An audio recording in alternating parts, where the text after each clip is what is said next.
Kembali lagi di Katolik Digital, yak kita sekarang ganti VO yang lama lagi sakit perut katanya. Sekarang saya yang ngisi suara buat konten ini. Maklumin aja gambarnya kurang high definition karena emang ini konteksnya tahun jebot alias jadul. Sekarang kita akan bahas sebuah mukjizat terbesar yang pernah tercatat di awal abad ke-20. Semoga kalian enjoy dengar suara saya yang gak bagus-bagus amat. Oke, jadi ceritanya gini. Tahun 1917 di sebuah desa kecil bernama Fatima di Portugal terjadi salah satu peristiwa paling mind-blowing dalam sejarah Katolik dan mungkin sejarah umat manusia juga. Namanya mukjizat matahari. Untungnya zaman itu udah ada jurnalis, dokter, dan orang biasa yang nulis semua kejadian itu. Jadi kita bisa dapat gambaran jelas langsung dari saksi mata. Bukan cuma 1-2 orang yang lihat, tapi diperkirakan sekitar 70.000 orang ada di tempat kejadian dan mereka semua jadi saksi langsung. Ini bukan gosip, bukan ilusi, tapi benar-benar kejadian nyata yang didokumentasikan oleh berbagai kalangan, dari petani sampai profesor, dari tukang sayur sampai jurnalis surat kabar yang anti agama sekalipun. Tapi sebelum masuk ke detik-detik kejadiannya, kita mundur dikit dulu.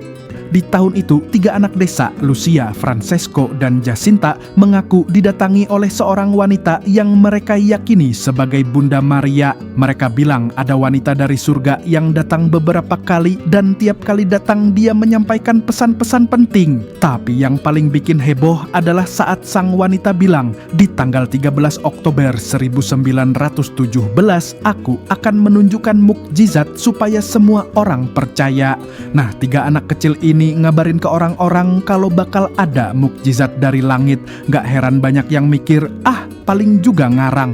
Waktu terus berjalan. Mendekati tanggal 13 Oktober, ternyata makin banyak orang yang penasaran. Apalagi anak-anak ini konsisten banget dengan cerita mereka dan gak goyah meski ditangkap polisi, diintimidasi, bahkan sempat dikurung. Orang-orang datang berbondong-bondong. Tanggal 13 Oktober 1917, hujan gerimis turun sejak pagi. Tanah di sekitar Cova da Iria, tempat penampakan, berubah jadi lumpur. Tapi itu gak menghentikan ribuan orang untuk tetap datang. Ada yang naik kereta kuda, ada yang jalan kaki, bahkan ada yang naik mobil. Zaman segitu, mobil masih barang mewah banget.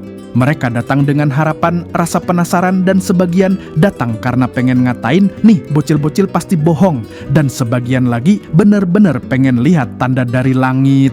Di tengah hujan yang gak berhenti-berhenti, 3 anak itu datang. Mereka berdoa, lalu Lucia mendongak dan teriak, lihat ke matahari.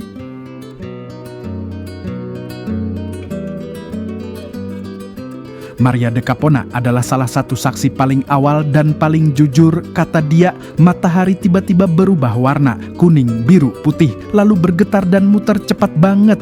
Terus kayak roda api yang lepas dari langit dan mau jatuhin diri ke kita. Orang-orang langsung panik, teriak-teriak, banyak yang nangis. Kita bakal mati, begitu mereka teriak. Ada yang langsung baca doa tobat. Bahkan ada ibu-ibu yang ngaku dosa keras-keras sampai nyebutin satu-satu dosanya. Tapi tiba-tiba mataharinya berhenti muter, langit jadi tenang lagi. Kami semua diam, terus lega banget karena ternyata kita masih hidup, ujar Maria de Capona. Ada saksi mata lagi, yaitu Pastor Ignacio Lorenzo. Waktu itu Ignacio masih anak-anak, umurnya baru 9 tahun. Tapi dia nggak bisa lupa kejadian itu. Saya lagi di sekolah desa sekitar 18 km dari Fatima. Tiba-tiba dari luar sekolah terdengar suara orang teriak. Pas saya lari keluar, semua orang ngeliatin matahari. Mataharinya kayak bola putih, nggak nyilauin mata, tapi muter-muter sendiri. Terus zigzag, kayak mau nyelonong ke arah bumi. Saya lari, takut setengah mati, terus sembunyi di kerumunan. Orang-orang nangis, teriak-teriak, dipikir dunia udah mau kiamat. Yang paling gila, ada seorang pria yang tadi pagi nyinyirin orang yang ke Fatima. Katanya bodoh percaya sama anak kecil. Sekarang dia malah berdiri kaku, matanya lekat ke matahari, terus jatuh ke lutut, nangis sambil minta ampun.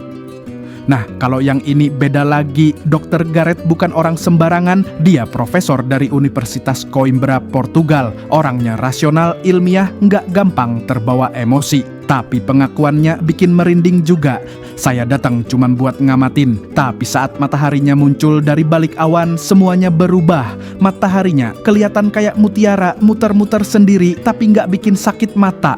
Lalu dia turun kayak mau nabrak bumi. Yang bikin saya bingung, semua di sekeliling saya berubah warna. Semua jadi ungu. Saya sempat tutup mata, buka lagi, dan warnanya masih ungu. Terus berubah lagi, semua jadi kuning tua, kayak orang kena penyakit kuning. Tapi saya ngamatin ini semua dalam keadaan tenang. Saya yakin mata saya sehat dan ini bukan halusinasi, kata Dr. Garrett. Nah, ini yang paling lucu. O Século adalah koran besar di Lisbon yang anti gereja dan pro pemerintah. Tapi mereka ngirim wartawan juga, dan si wartawan walau awalnya skeptis akhirnya nulis. Matahari terlihat jelas bisa ditatap tanpa sakit mata, tapi kemudian dia mulai bergerak, berputar, melompat, bertingkah aneh seperti melawan hukum alam. Orang-orang teriak mukjizat, mukjizat. Bahkan ada kakek yang teriak syahadat Katolik dengan lantang. Terus bilang ke orang-orang yang masih pakai topi buat nutupin muka, "Buka topi kalian, ini bukti Tuhan nyata," katanya. Satu lagi saksi penting, Emmanuel dan istrinya naik mobil bareng rombongan sempet nyasar gara-gara kabut. Tapi mereka akhirnya nyampe juga. Saya datang tanpa harapan, nggak ngerasa religius sama sekali. Tapi pas Lucia teriak, "Lihat matahari," semua orang nengok. Hujan yang dari pagi berhenti, tiba-tiba mataharinya mulai muter, terus kayak mau nyosor ke arah kita. Istri saya pingsan, saya sampai nggak bisa nolongin karena panik banget. Saya langsung jatuh berlutut, nggak sadar saya nangis. Ada kakek berjenggot yang langsung bilang ke para ateis, "Masih berani bilang ini bukan mukjizat?" Dan saya cuma bisa mengangguk setuju, kata si Manuel. Jadi, apa ini beneran mukjizat? Ya itu terserah kalian. Tapi coba bayangin 70.000 orang dari berbagai latar belakang, dari fanatik sampai skeptis, dari petani sampai profesor, semuanya ngelihat fenomena yang sama di waktu yang sama. Matahari muter, turun, berubah warna, nggak nyilauin, dan semua orang bisa lihat langsung. Ada yang ketakutan, ada yang tobat, ada yang langsung jadi religius. Apakah ini ilusi massal, fenomena alam aneh, atau beneran mukjizat dari langit? Yang pasti, kejadian itu masih dibahas sampai hari ini, dan Fatima jadi salah satu tempat ziarah paling terkenal di dunia. Itulah kisah mukjizat yang paling terkenal di era modern. Tetapi mukjizat yang paling besar adalah ketika kita yang berdosa ini masih diberikan kesempatan untuk menikmati hidup. Jadi jangan sia-siakan hidup kita. Semoga kita selalu diberikan berkat oleh Tuhan yang Maha Kuasa. Like, komen, dan subscribe untuk konten lainnya. Oh iya, coba kalian komen mending saya atau yang lama yang ngisi suara. Kalau kalian setuju saya terus yang ngisi suara, yang lama bakal saya minta pecat sama si Mimin. Udah ya, saya mau lanjut, ada janji ketemuan sama Presiden Zimbabwe. Terima kasih sudah menonton, sampai jumpa.